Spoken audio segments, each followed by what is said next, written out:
You need to watch this if your Chevy Colorado's brake lights just stopped working. It's easier to fix than you think. Let's break it down. First, check if it's just the bulbs.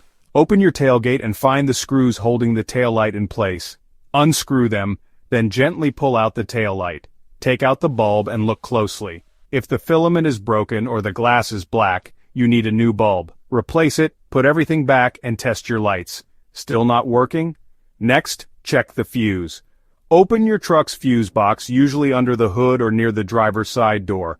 Look for the fuse labeled brake lights. If it's blown, swap it for a new one with the same number. If the bulbs and fuse are both okay, the problem might be the brake light switch under your brake pedal. Press the pedal and see if the switch moves. If it's loose or not clicking, it might need to be adjusted or replaced. Still stumped? Time to call a pro. Faulty wiring or deeper issues might need expert help.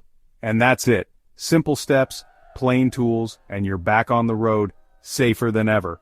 If you found this helpful, hit like and subscribe for more easy car tips.